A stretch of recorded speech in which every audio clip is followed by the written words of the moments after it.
목사입니다. 네, 오늘도 말씀을 굽는 시간 은혜의 자리로 사모함으로 나오신 여러분들을 축복합니다.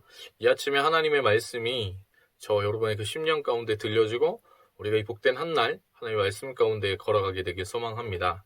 오늘 하나님께서 우리에게 주신 말씀은요, 11장 요한복음 11장 35절에서 44절까지의 말씀인데요. 제가 하나님의 말씀 봉독합니다. 이 말씀을 봉독할 때에 살아계신 하나님의 음성을 들으시게 되길 바랍니다. 하나님의 말씀입니다. 예수께서 눈물을 흘리시더라. 이에 유대인들이 말하되 보라 그를 얼마나 사랑하셨는가 하며 그중 어떤 이는 말하되 맹인의 눈을 뜨게 한 이 사람이 그 사람은 죽지 않게 할 수 없었더냐 하더라. 이에 예수께서 다시 속으로 비통히 여기시며 무덤에 가시니 무덤이 굴이라 돌로 막았거늘 예수께서 이르시되 돌을 옮겨 놓으라 하시니 그 죽은 자의 누이 마르다가 이르되 주여 죽은 지가 나흘이 되었음에 벌써 냄새가 나나이다. 예수께서 이르시되 내 말이 내가 믿으면 하나님의 영광을 보리라 하지 아니하였느냐 하시니 돌을 옮겨 놓으니 예수께서 눈을 들어 우러러 보시고 이르시되 아버지여 내 말을 들으신 것을 감사하나이다. 항상 내 말을 들으시는 줄을 내가 알았나이다. 그러나 이 말씀하옵는 것은 둘러선 무리를 위함이니 곧 아버지께서 나를 보내신 것을 그들로 믿게 하려 함이니이다. 이 말씀을 하시고 큰 소리로 나사로야 나오라 부르시니 죽은 자가 수족을 배로 동인 채로 나오는데 그 얼굴은 수건에 쌓였더라. 예수께서 이르시되 풀어놓아 다니게 하라 하시니라. 아멘. 네, 오늘도 이 말씀 가지고 은혜 나누게 되길 소망합니다. 우리가 이제 며칠 동안 계속해서 요한복음 11장의 말씀을 보고 있잖아요. 죽은 나사로를 살리시는 예수 그리스도의 이야기. 그 놀라운 은혜의 이야기들을 나누고 있는데요. 어제는 우리가 마르다의 어떤 그 예수님을 만난 마르다의 고백을 통해서 신앙의 3단계에 대한 이야기들을 나눴습니다. 0단계를 빼놓고 믿지 않는다. 이게 0단계였죠. 1단계는 뭐였냐면은 하나님께서 행하실 수 있지만 이미 지나간 그 가운데 제한된 믿음 보이는 거예요. 우리 오라버니가 있는 그 가운데에 주님이 오셨더라면 살리실 수 있었겠지만 이제는 아무것도 행하실 수가 없습니다. 왜? 죽어버렸으니까. 요게 이제 1단계입니다.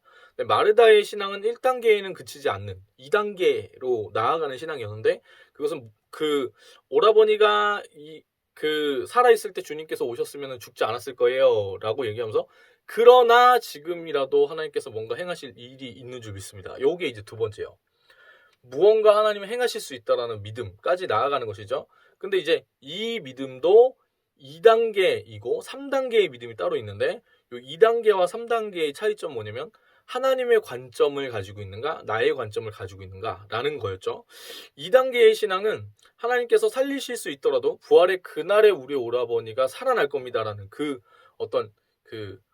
우리의 머리로 우리의 생각으로는 그걸 헤아릴 수 없기 때문에 제한된 어떤 믿음의 고백 가운데 벗어나지 못하는 걸 보여주는데 3단계는 무엇이냐면 결국에 이거였죠.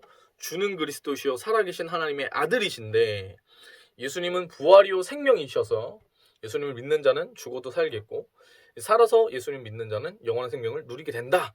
이것이 이제 3단계의 믿음이다. 그래서 우리가 그 3단계의 믿음까지 나아가야 한다. 이렇게 이야기를 했었습니다. 자, 오늘 본문은 마리아를 만나는 그 장면을 넘어서서 예수님께서 이제 그 나사로의 무덤 앞에 서신 것을 그 장면에서부터 좀 이야기를 나누고 싶습니다. 35절입니다. 35절 예수께서 눈물을 흘리시더라. 아멘. 근데 이 11장을 처음 이렇게 묵상했을 때 그냥 거의 대부분 이 부분에서 문제를 크게 발견하지 못합니다. 거의 대부분 그냥 넘어가요. 근데 그 11장을 좀 성경을 좀 깊이 있게 읽으려고 묵상을 하다 보면은 처음에 부딪히는 게 이 초장에 나왔던 예수님께서 이틀을 거기 유하셨다는 거예요. 그리고 조금 더 이렇게 보면은 뭔가 문맥적인 부분에서 틀어져 있는 것들을 볼 수 있습니다. 맥락이 좀 안 맞아요. 저는 그거를 어디서 느꼈냐면 35절에서 느꼈었어요. 그러니까 제 이 묵상 고민의 처음 시작은 35절이었다고 보시면 돼요. 왜냐? 예수님께서 눈물을 흘리시는 거예요. 왜 우셨을까? 이게 좀 이해가 안 되는 거예요. 이 앞에 전체적인 문맥을 봤을 때 35절에 왜 우셨을까? 그러니까 질문을 던진 거죠. 그랬을 때 예수님이 이 앞에 보면은 예수님께서 그가 우는 것과 또 함께 온 유대인들이 우는 것을 보시고 심령의 비통히 여기시고 불쌍히 여기셨다고 그랬으니까 그 주변에 죽음 가운데 쌓여 있는 사람들 마리아와 마르다를 안타까워하셔서 우셨을까 이런 생각도 하고 별에서 별 생각이 많은 거죠. 그 다음에는 나사로가 불쌍하고 뭐 그 죽음 가운데 있는 나사로를 안타까워하셨나? 네, 그런 생각도 들고 막 왜 이렇게 우셨지? 이런 생각을 막 했었습니다. 그리고 열이 받았죠. 왜 이렇게 우시는 건데 왜 이틀을 유하셨지? 그리고 이틀을 유하신 다음에 여기 오셨을 때 그때는 제가 그걸 몰랐어요. 이 마리아와 마르다가 사람 보냈을 때 이미 나사로가 죽었다 이걸 모르고 있어가지고 예수님이 마치 영광을 드러내시기 위해서 일부러 이제 나사로를 버리는 것 같은 느낌이 들어서 많이 열이 받는 거예요. 왜? 제 삶 가운데서 그런 경험이 많았으니까. 마치 하나님께서 나를 희생시켜서 주님의 영광 받으실 것 같은 뭐 그런 불합리한 뭔가 이상하게 뭔가 좀 이렇게 딴지를 걸고 싶은 그 생각이 있었거든요. 그랬는데 이거를 계속 보면서 그냥 질문을 던졌던 거죠. 그래서 의문을 하나하나 풀어가기 시작한 게 요 며칠 동안 제가 나눴던 거였던 거예요. 예수님이 여기서 눈물 흘리십니다. 근데 이거 생각해보면 좀 이해가 안 되죠. 우리 생각으로 하면 이해가 잘 안 돼요. 왜? 어차피 살리실 거잖아요. 어차피 살리실 건데 이거는 연기일까? 막 별의별 생각이 많이 들었죠. 자, 그래서 이 눈물의 의미를 보고 나서 이 말씀을 묵상하면서 제가 가지게 됐던 해답은 두 가지 정도가 있었습니다. 사실 이 눈물에 대한 해석이 제가 케이즈 러브드에서도 굉장히 몇 번이 아니고 한 번 가가지고 얘기를 한 적이 있었는데 이거에 대한 해석이 여러 가지예요. 여러 가지인데 저는 두 가지가 가장 건강한 해석이라고 생각합니다. 첫 번째로는 이 눈물은 나사로를 사랑하시는 예수 그리스도의 눈물입니다. 이 눈물은 진심을 담고 있는 것이죠. 예수님의 진심. 예수님이 우리가 이 예수님이 우시는 것을 바라봤을 때 우리 안에 의혹들이 있잖아요. 나사로를 진짜 희생시키는 거가 막 제가 아까 얘기했던 것 같은 막 우리의 상대로 따지면 하나님이 응답해 주실 거나 알죠. 해결을 해 주시겠지만 우리를 항상 그 벼랑 끝에까지 몰고 가가지고 막 마음이 다 타버릴 때까지 이렇게 해결을 안 해주시다가 마지막에서 해결해 주시잖아요. 하나님 늘 그러시잖아요. 제가 사역할 때 그런 경우가 너무 많았어요. 엄청 힘들었어요. 사람이 왔는데 이 사람이 악의적으로 이제 제가 잘못한 게 없는데 악의적으로 막 거짓을 이야기하면서 막 돌아다니는 거예요. 근데 이 사람 뭐 어떻게 할 수가 없는 거죠. 근데 계속 기도했죠. 하나님 어떻게 합니까? 나는 몇 날 며칠을 세고 막 이 사람 한번 볼 때마다 막 마음이 어렵고 그런데 이 사람 아무렇지도 않은 거예요.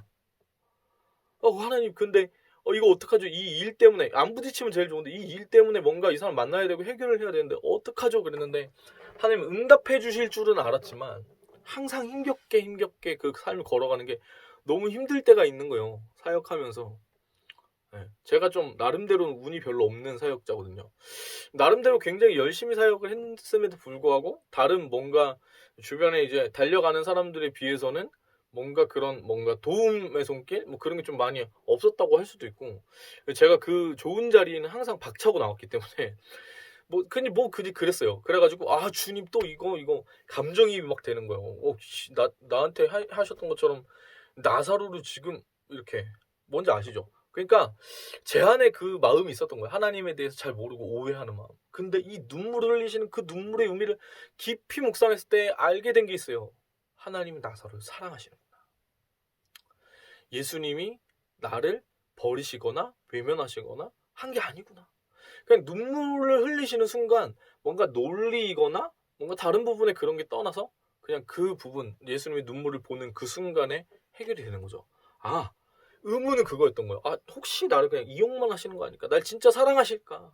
십자가에서 죽으셨지만 이거 잘 모르겠는데 라고 말하는 게 우리네 현실이잖아요.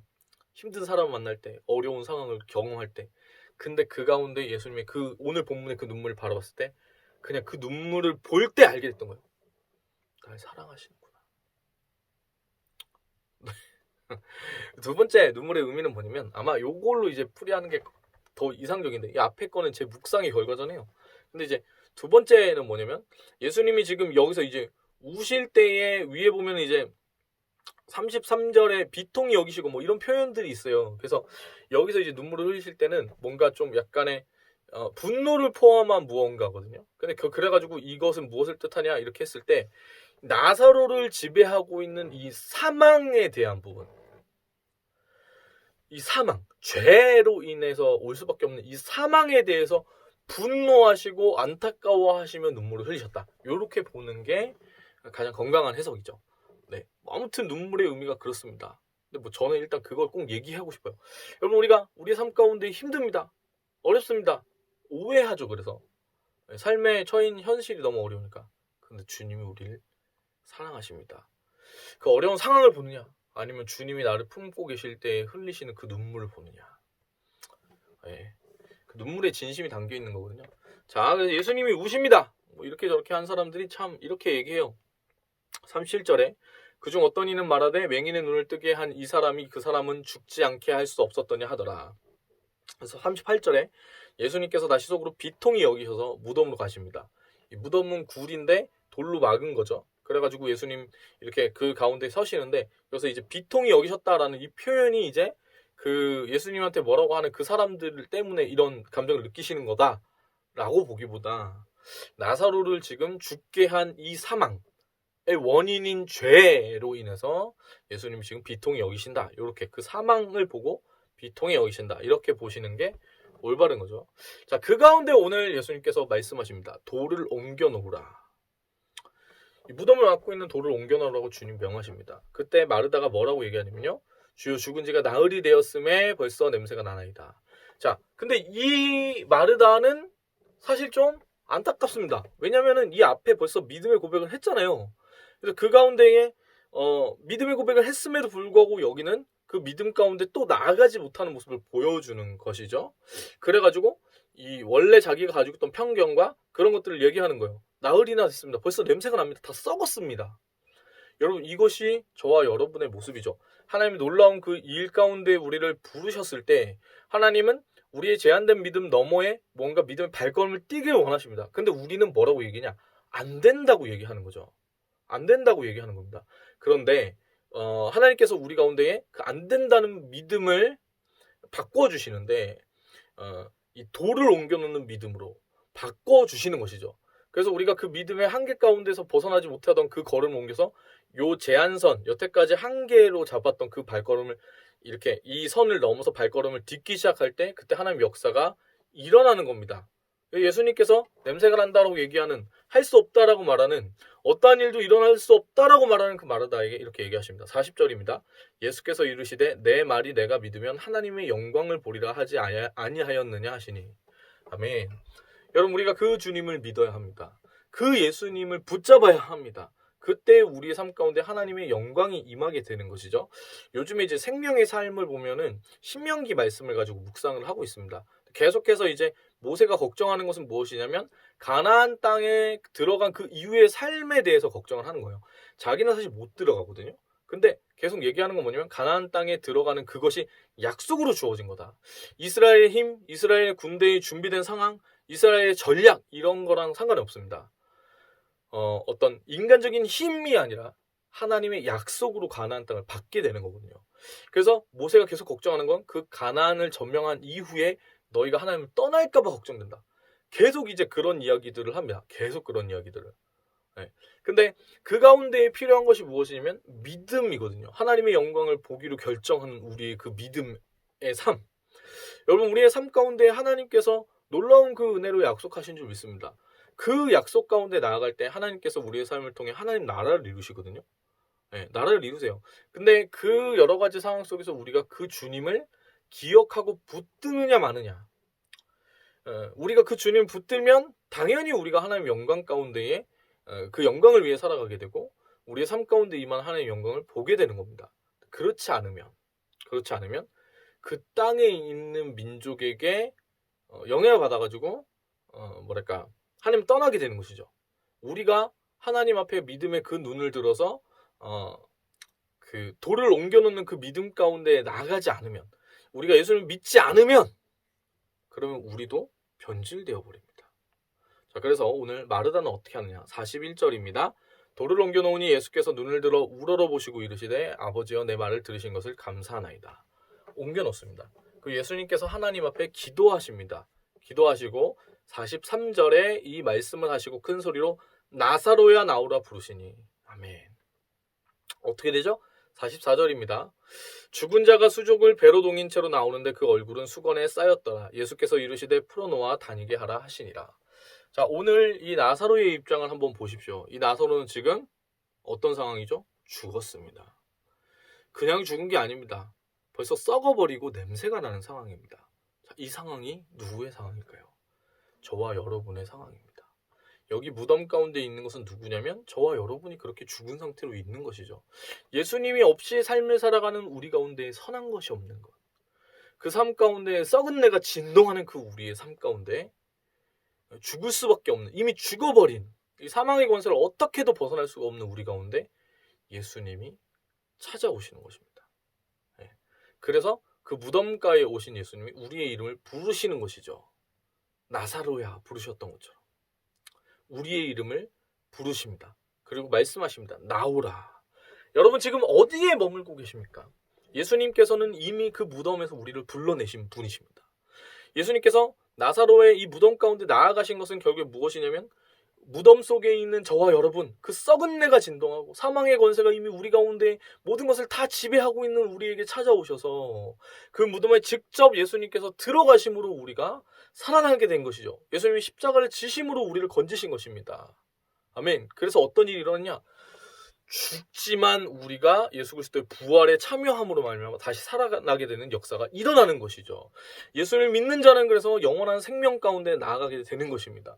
이전에 못 박히고 이전에 못 박아야 했고 이전에 그 썩은 내가 진동했던 아무런 삶의 소망이 없었던 우리의 그 나약함과 우리의 성품과 우리의 삶과 우리의 모든 이야기들이 십자가에 못 박힌 것이죠. 그렇게 해서 예수님이 그것을 못 박으시고 죽으신 그 이후에 죽었던 우리를, 온전한 우리를 예수 그리스도 그 주님께서 하나님 안에서 다시 부활하게 하셔서 살게 하시는 겁니다. 그게 복음의 이야기죠. 그게 복음의 이야기입니다. 그래서 그 예수님을 믿은 그 이후에 우리 가운데 임한 은혜로 말미암아 우리가 다시 살아나게 될 때 그때 누가 사는 것이냐? 이제는 내가 산 것이 아니라 내 안에 계신 그리스도께서 사신 것입니다라는 그 이야기로 내 삶의 이야기를 시작하게 되는 겁니다. 여러분 이 나사로가 결국에 누구라고요? 저와 여러분입니다. 붕대에 둘러싸이고 그 죽음 가운데 썩은 내가 진동하던 우리 가운데 주님이 찾아오셨습니다. 그 주님께서 우리를 바라보시고 우리를 지배하고 있는 그 죄와 사망을 바라보시며 눈물을 흘리시고 우리를 사랑하심으로 그 눈물을 흘리시고 그 십자가의 길을 걸어가사 우리를 대신해서 죽으시고 우리를 살리신 것입니다. 여러분 하나님이신 예수님께서 그 하늘 보좌를 버리시고 죄 많은 우리를 위해 낮고 낮은 땅 가운데 오신 것이죠. 그 주님의 눈물을 바라보는 저와 여러분 되었으면 좋겠습니다. 오늘 하나님께서 우리에게 주신 찬송 나누기 원하는데요. 사랑한다 말하시네 라는 찬송입니다. 저는 이제 고민이 참 많았어요. 결국에 이 나사로에 대한 이 나사로를 살리시는 것으로 말미암아 예수님이 이제 그 사람들이 예수님을 죽이기로 결정을 해요. 나사로의 이 부활함으로 말미암은 그 이야기를 듣고서 많은 사람들이 예수님을 믿고 따르게 돼버리니까 이 사건이 결정적으로 예수님 십자가에 못 박게 하는 그 사건이 돼버리거든요. 예수님이 어쩌면 아셨을 거예요. 내가 이 사건 가운데 이거 살리면 이제 내가 그렇게 되는구나. 아셨을 수도 있어요. 근데 예수님은 그 사랑하시는 마음을 꺾지 않으시고 살리시는 것이죠. 예수님의 삶과 생애라는 것은요, 결국에 하나님의 영광을 위해 이 땅 가운데 오셨지만 예수님의 영광이라는 것은 저와 여러분을 위해 십자가에 죽으시는 것이었죠. 그냥 오셔서 단순히 십자가만 지신 게 아니라 33년 우리를 이해하시기 위해, 우리를 더 사랑하시기 위한 그 시간을 겪으시고 그 길을 담대하게 덤덤히 걸어가신 것입니다. 그 걸음 하나하나에 뭐가 새겨져 있냐? 저와 여러분을 향한 주님의 눈물, 그 사랑이 새겨져 있는 줄 믿습니다. 그 사랑을 경험하는 저와 여러분이었으면 좋겠습니다. 그 사랑으로 인해 오늘 한 날 살아가는 저와 여러분 되시길 소망합니다. 찬양합니다.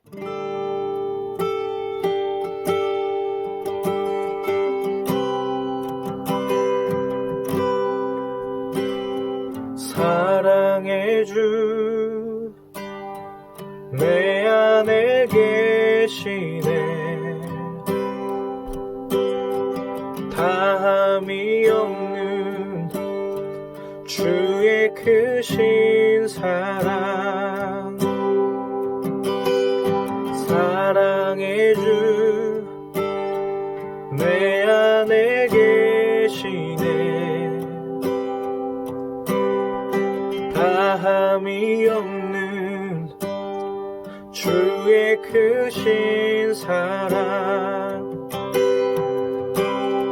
세상에 없는 놀라운 사랑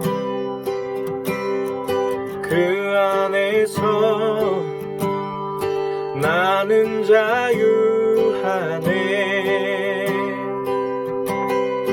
날 살리신 아멘 주님 주는 내 전부 나도 모르던 외로움과 슬픔을 내 주님은 다시네 이제 일어나 주를 보내 사랑한다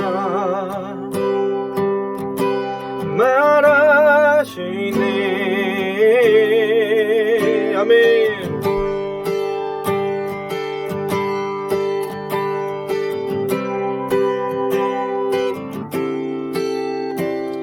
사랑의 주 내 안에 계시네 다함이 없는 주의 크신 사랑 세상에 없는 놀라운 사랑 그 안에서 나는 자유하네 아멘 할렐루야 날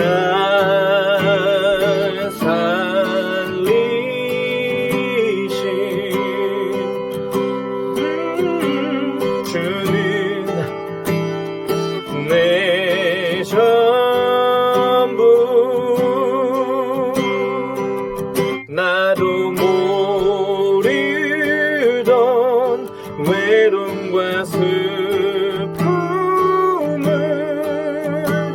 내 주님은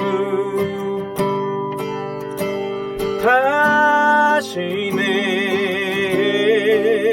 이제 일어나 주를 보내 사랑한다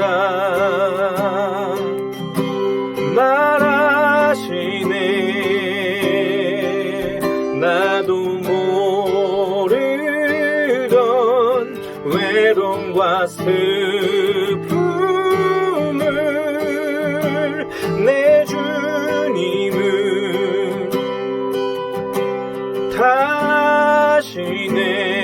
다시네 이제 일어나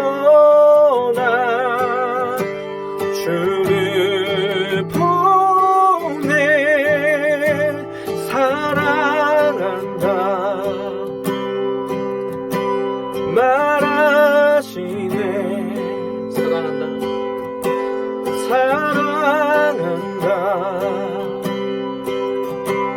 말하시네 사랑한다 말하시네